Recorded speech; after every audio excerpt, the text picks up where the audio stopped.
이 시간 앞뒤 양옆 사람과 함께 인사하겠습니다. 기도로 어려움을 이겨냅시다. 기도로 어려움을 이겨냅시다. 네. 저희 사랑하는 성내동 교회 성도님들에게 이 말씀을 시작하면서 유명한 대중가요 가사 하나를 소개하려고 합니다. 아마 이 가사를 들으면 많으신 분들이 이 노래구나 하고 아실 것 같습니다. 이런 가사입니다. 내가 만약 괴로울 때면 내가 위로해 줄게. 내가 만약 서러울 때면 내가 눈물이 되니. 어떤 노래일까요? 여러분, 맞습니다. 이 많은 분들이 이미 다 알고 계시는 것 같습니다. 제가 여러분들에게 소개한 이 노래 제목은 여러분입니다. 그래서 여러분들에게 또 한 가지 질문을 하며 말씀을 시작하려고 합니다. 여러분들이 힘들고 슬플 때 믿고 의지할 수 있는 사람이 혹시 있으신지요?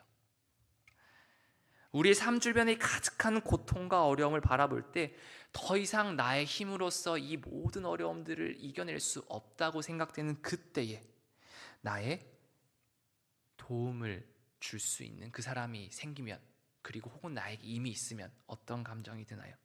굉장히 큰 안도감을 가집니다. 그런데 말입니다, 보통 이 나의 편이 되어주는 사람은 평소에도 나와 친한 사람입니다. 그런데 우리가 살아가는 이 세상은 정말로 신기한 곳 같습니다. 내 친구가 아니라 나의 라이벌이 우리의 편이 되어주는 경우도 분명히 발생하는 것 같았습니다. 하지만 상식적으로 잘 생각해 보면 내 적군이, 이 라이벌이 나의 편이 되어준다? 쉽게 이해가 되지 않습니다. 왜냐하면 내가 잘 되면 이 나의 라이벌은 어떻게 될까요? 잘 못 됩니다. 배가 아픕니다. 실질적인 마이너스가 이루어지지 않는다 할지라도 내 라이벌이 잘 되네? 아우 기분 나빠. 이렇게 말하면서 굉장히 싫어합니다. 그렇기 때문에 라이벌은 우리의 편이 되어줄까요? 안 될까요? 잘 되어주지 않습니다. 그렇지만 이런 라이벌 관계를 깨고 이 신기한 세상에는 신기한 관계, 이 신기하게도 의지하는 모습들을 보여준 사람이 분명히 존재하는 것 같았습니다. 최근 이 트로트 열풍을 일으킬 수 있었던 이 계기가 된 두 사람이 있는데요, 바로 이 트로트계의 거목이었던 태진아와 송대관 씨가 그런 존재라고 합니다. 사실 이 두 사람은 연예계 데뷔 초반에는 서로를 끊임없이 견제하고 괴롭히고 끊임없이 비판을 했던 관계였다라고 합니다. 왜냐하면 서로의 인기도에 따라서 자신의 수입이 높아지거나 혹은 떨어지거나 행사에 더 많이 불려가거나 행사에서 외면받거나 했기 때문에 이 비슷한 시기에 데뷔했던 이 두 사람은 끊임없이 서로를 비난하는 라이벌이 될 수밖에 없었다고 합니다. 그래서 이들은 인터뷰를 할 때마다 서로를 끊임없이 공격했던, 마치 만화 영화에 등장했던 톰과 제리처럼 끊임없이 부딪히는 관계가 이 태진아와 송대관이었다고 합니다. 처음에는 물론 이들이 진심으로 라이벌이 될 생각은 없었을지도 모릅니다. 처음에는 장난으로 시작되었던 이 라이벌 구도가 점점 더해지자, 점점 많은 이야기들이 쌓여가자 이제는 정말 앙숙이 되었고, 서로를 만나기만 하면 비판하고 저 사람 나보다 못해, 내가 훨씬 더 노래를 잘해 하면서 그런 라이벌 관계가 오랫동안 지속되었다고 합니다. 그런데 수십 년이 지난 오늘날 그들의 관계는 여전히 계속 부딪히는 라이벌 관계로 살아가고 있었을까요? 그렇지 않다고 합니다. 한 인터뷰에서 두 사람은 이렇게 표현합니다. 송대관 씨는 태진아는 나의 든든한 방파제 같은 존재, 바람 속 병풍과 같다. 그의 존재가 정말 감사하다. 이렇게 표현했고요. 태진아 씨 역시 나는 다시 태어나서 가수 활동을 한다 할지라도 이 송대관을 똑같이 형님으로 모실 것이다 하면서 이제는 라이벌이 아닌 서로를 의지해주는 동반자로서 삶의 모습을 보여주고 있었습니다. 우리는 이를 통해 분명한 사실을 바라볼 수 있습니다. 물론 이들이 보여준 이 동력하는 모습, 서로 돕는 모습은 부정적으로 내비쳐지지는 않았지만 상당수 많은 사람들은 내 적이었다가도 내 필요에 의해서, 내 욕심에 의해서, 내가 더 많은 것을 얻기 위해서 적도 내 편으로 끌어오는 경우가 반드시 발생한다는 사실입니다. 우리 성도님들은 그렇지는 않겠지만 이런 분들이 꼭 계십니다. 이 스마트폰에 이 연락처를 굉장히 많이 쌓아놓습니다.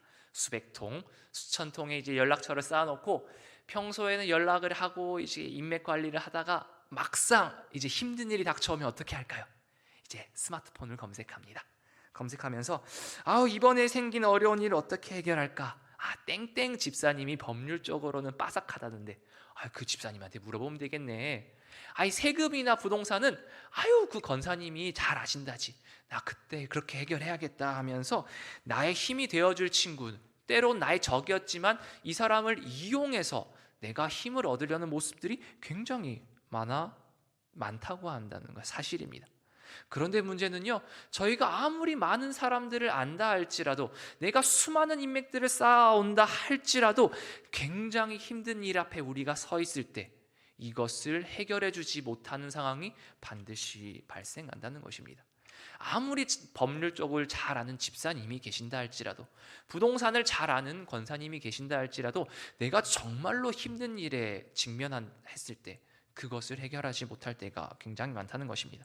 그리고 그렇게 내가 그 문제를 어떠한 방법을 통해서도 해결하지 못한다는 것을 깨달았을 때 우리는 이 고난에 빠지고 실망에 쓰러진다는 사실입니다.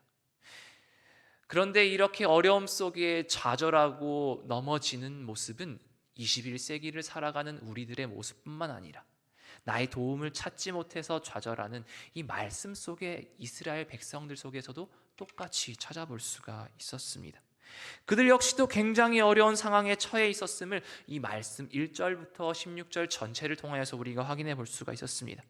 그리고 그 누구도 해결할 수 없을 것만 같은 그 삶의 고통이 그들의 삶의 자리를 덮쳤을 때 그들은 이 상황을 어떻게 이겨내려고 했는지 우리는 이 예레미야의 기도를 통하여서 우리 삶과 비교해 보아야 될 것을 이 시간 요청합니다.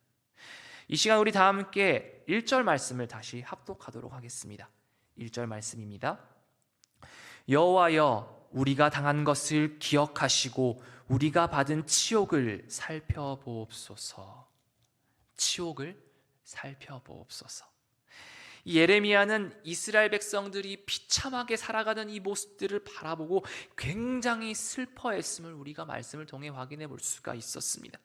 그 이유는 하나님의 자녀로서 선택받았던 이스라엘 백성들이 하나님의 말씀에 순종하지 않았기 때문에 이 하나님에게 벌을 받아 고통스럽고 비참한 삶을 살아갔기 때문에 너무나도 슬퍼했던 것입니다.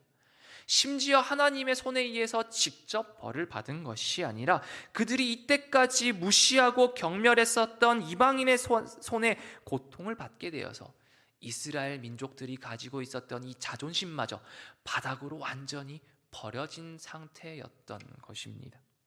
이런 상황 가운데 예레미야는 슬픈 마음으로 하나님께 부르짖으며 눈물로 기도합니다. 하나님, 예루살렘이 소망 가운데서 다시 회복되게 인도하여 주시옵소서. 그런데 오늘 말씀의 이 전체를 잘 살펴보면 예레미야는 이 어려운 현실을 해결하기 위해서 어떻게 하나님께 기도하고 있었는지 잘 고민해 볼 필요가 있습니다. 그는 단순하게 하나님, 저희가 힘드니까 도와주세요 하는 식으로 이 푸념 정도로, 한탄 정도로 기도하는 것이 아니었습니다. 그가 하나님께 드렸던 이 기도에는 기도의 정확한 이유와 구체적인 목적을 가지고 있었음을 우리가 반드시 기억해야 합니다. 즉, 당신의 민족이 이렇게 많은 치욕을 당합니다. 그래서 회복을 요청합니다. 이것이 바로 1절에 드러났던 예레미야의 기도였습니다. 이렇게 기도하는 예레미야의 모습을 우리의 기도와 비교해 볼 때 정확한 목적을 가지고 구체적으로 하나님께 기도하고 있는지 반드시 되돌아보아야 합니다. 그래서 말씀을 묵상하고 준비하면서 제가 하나님께 드렸던 기도들을 다시 한번 되돌아보며 어떻게 기도했는지 한번 고민해 보았습니다. 저도 물론 목회자로서 삶을 살아왔지만 때로는 정말 부끄러운 기도를 많이 했음을 스스로 깨달을 수 있었습니다. 얼마나 그 내용들이 부끄러운 것들이 많았는지 다 이야기 드릴 수 없을 정도였더라고요. 그래도 이제 제가 말씀드릴 수 있는 수준의 기도를 잠시 소개하려고 합니다. 제가 예전에 말씀을 준비하다가 크게 하나님께 원망했던 기억이 있었습니다.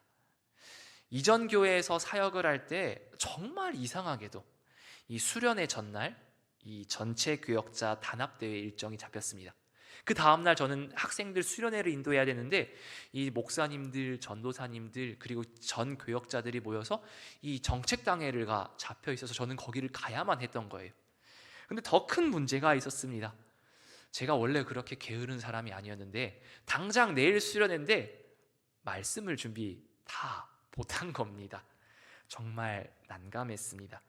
그래서 가는 길에 말씀을 정리해 보려고 이제 노력을 했었는데요. 하나님께서는 이 부끄럽게도 게으른 종에게 그렇게 순순히 시간을 허락해 주시지 않으셨습니다. 금방이라도 끝날 줄 알았던 그 회의가 밤 늦게까지 연결되었고요. 그리고 이제 쉴 때는 내가 이제쯤이면 말씀을 묵상해도 되겠지 할 때 그때마다 목사님들이 유전도사 운전 좀 해봐 하시면서 계속 운전을 시키는 겁니다. 결국 저는 집에 돌아온 12시 반까지 설교를 한자도 쓰지 못했습니다. 그렇게 어쨌든 대충 씻고 1시가 되자 저는 다짐을 합니다. 딱 2시간만 최선을 다해서 설교를 쓰자. 하나님께서 도와주시면 새벽 3시까지는 한 편 쓰겠지 하는 마음으로 설교를 씁니다. 그런데 가는 날이 장날이라고 평소에는 제가 컴퓨터로 설교를 쓰는데 그날따라 왜 태블릿 PC로 설교를 쓰고 싶은지, 물론 이 바닥에 펼쳐져 있는 온수 매트가 너무 따뜻해서 컴퓨터로 가기 싫었던 것도 있었습니다. 어쨌든 간에 제가 그때 태블릿 PC를 산 지 며칠 되지 않았기 때문에 이런 생각도 들었던 것 같아요. 이 태블릿 PC를 가지고 멋지게 설교를 전하면 스마트한 목사, 전도사처럼 보이겠구나. 이 태블릿 PC에 설교를 써가야지 하고 2시간 동안 열심히 설교를 씁니다. 다행스럽게도 새벽 3시까지 설교를 썼을까요? 못 썼을까요? 썼습니다. 그런데 문제는 다 쓴 것에 멈추지 않았고요. 저장 버튼을 눌렀을 때 예상하셨겠지만 파일이 꺼졌습니다.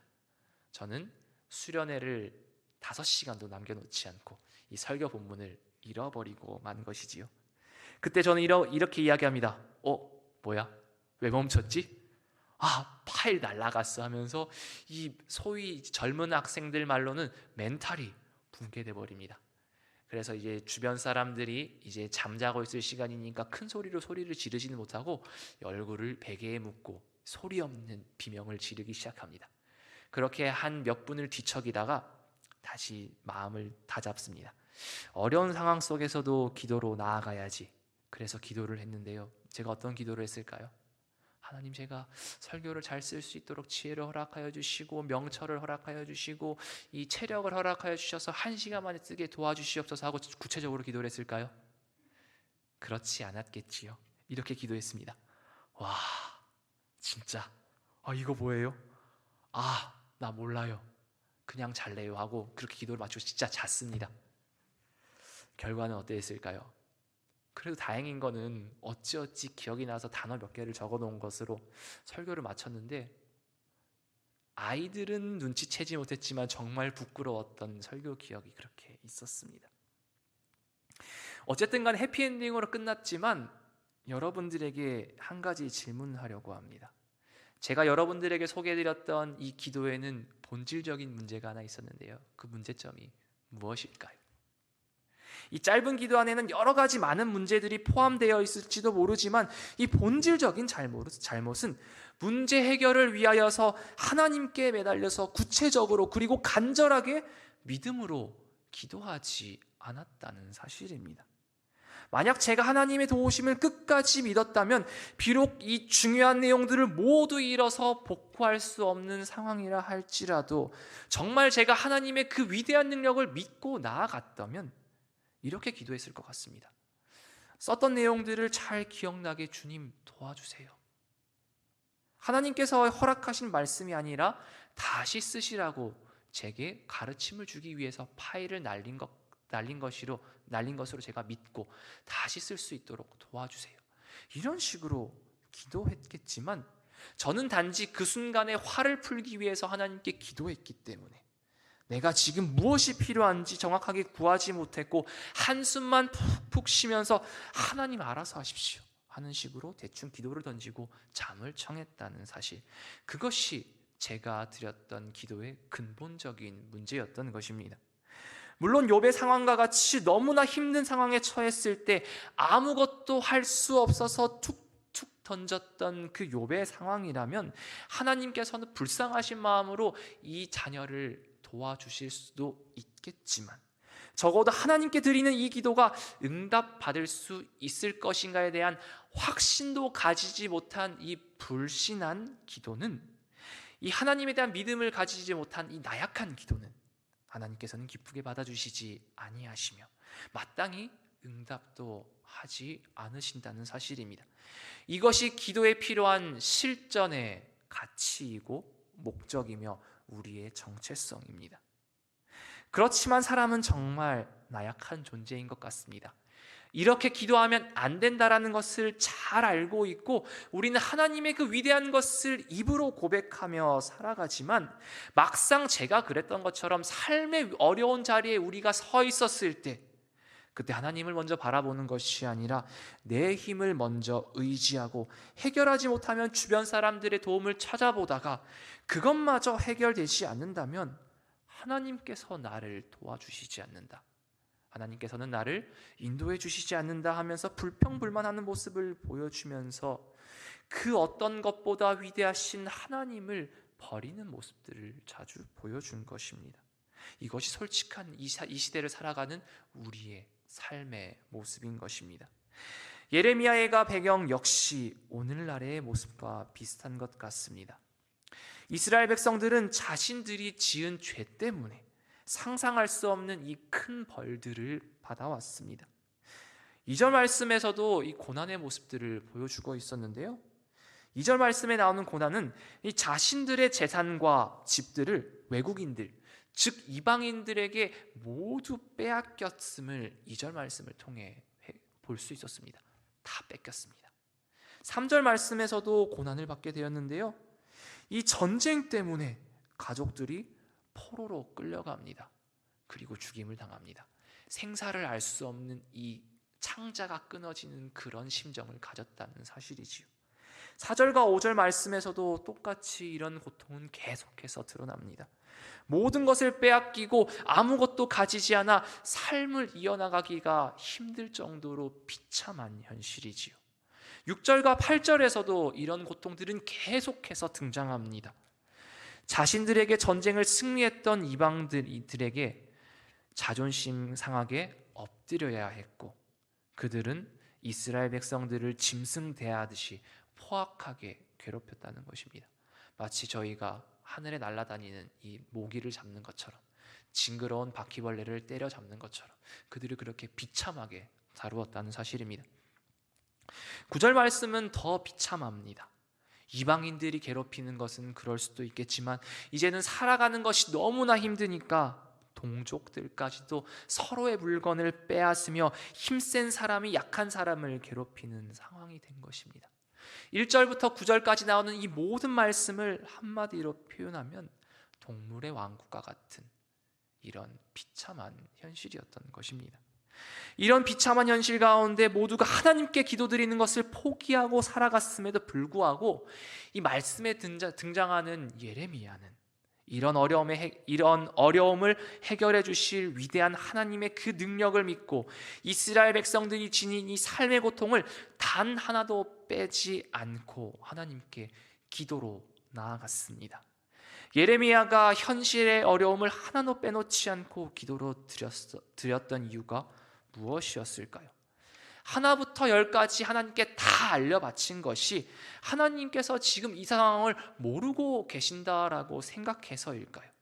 그래서 어린아이가 부모님에게 모든 것을 일러바치는 고자질하는 모습처럼 하나님이 이건 이렇고 저건 저러니까 하나님 모르시죠? 그러니까 기도합니다. 이런 식으로 기도했을까요? 정말 역설적이지만 하나님께서는 이 이스라엘 백성들이 고통당하는 모든 것들을 이미 알고 계셨습니다. 사람도 비슷한 것 같습니다. 이 자리에는 수많은 부모님들이 계십니다. 그리고 아마 제가 하는 말들을 다들 공감하실 것입니다. 부모님들은 자녀들이 하는 거짓말들을 대충 눈치챌 수 있을까요? 눈치채지 못할까요? 물론 자녀들이 숨기고 있는 이 구체적인 내용들을 다 알 수는 없지만 이 자녀들의 눈빛을 통해, 자녀들의 목소리를 통해, 자녀들의 평소 보여주지 않은 행동들을 통해 얘가 나한테 뭘 숨기고 있네? 정확하게 뭔진 모르겠지만 얘 나한테 뭔가 거짓말하고 있네? 모두 알고 있다는 것입니다. 사람도 이 사람의 모습만 봐도 무엇이 필요한지, 무엇을 숨기는지 잘 알고 있다는 사실입니다. 이렇게 이 땅에 계신 사람도 자녀의 어려움과 고통을 모두 아는데 우리 모두의 부모님 되시는 위대한 하나님께서 우리의 어려움을 모를까요?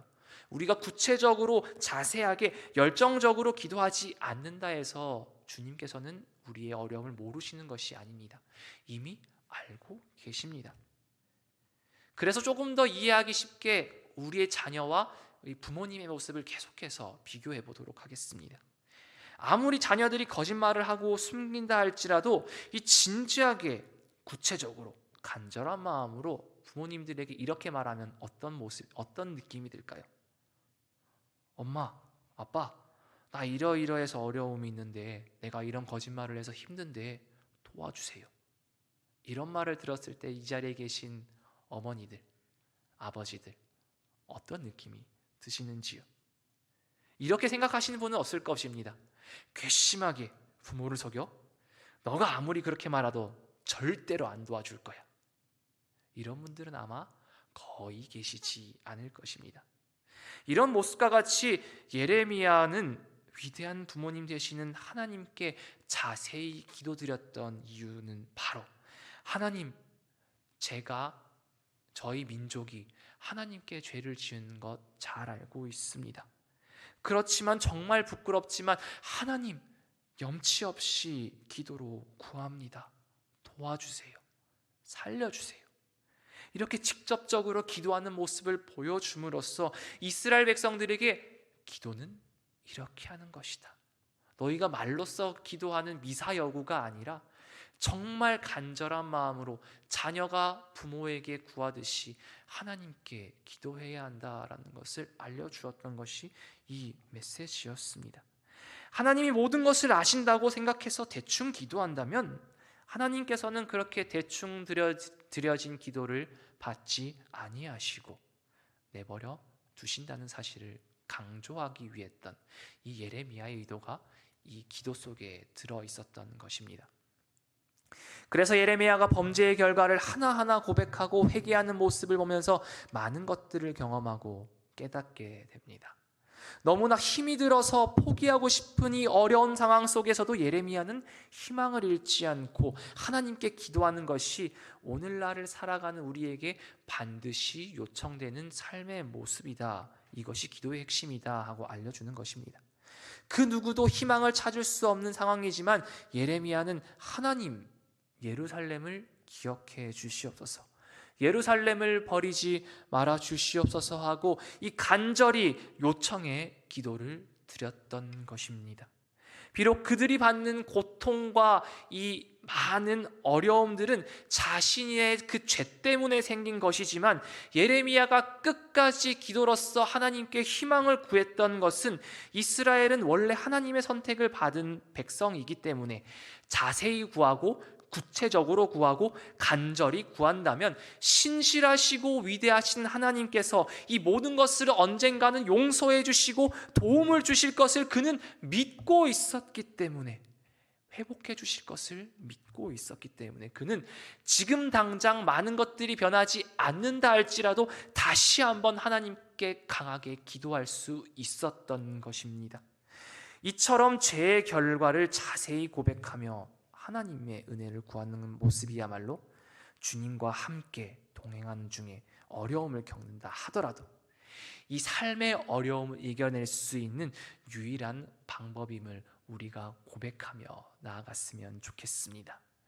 이스라엘 백성들이 죄 때문에 하나님의 징계를 피할 수 없는 상황에 처했다 할지라도 예레미야가 하나님의 그 신실하심을 믿고 회개하는 나아가는 방법만이 우리가 살아갈 수 있는 유일한 길임을 믿고 나아갔던 것처럼 우리 역시 하나님께서 우리에게 긍휼을 허락하여 주시며 우리에게 참된 회복을 허락하여 주신다는 것을 믿고 나아갈 때 우리의 삶 가운데 펼쳐진 이 고난들을 해결하여 주실 것을 우리가 경험하게 될 것입니다.